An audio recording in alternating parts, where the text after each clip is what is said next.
भाई माने आम भारतर ऑपरेशन सिंदूर परे जदि गोटे देश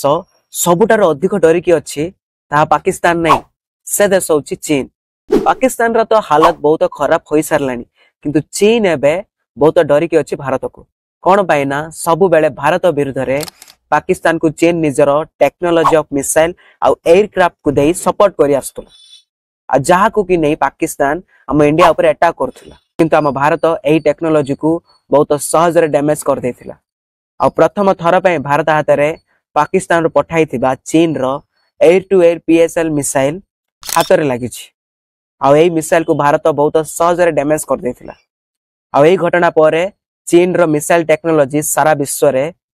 बहुत खराब प्रदर्शित होइछि जा फल चीन रो मिसाइल टेक्नोलोजी स्टॉक और रेटिंग बहुत कमी जाइछि जाकु कि नहीं चीन बहुत टेंशन रे अछि और भारत ठारू बहुत दूर रे रहबाकू चेष्टा मध्य करूछि।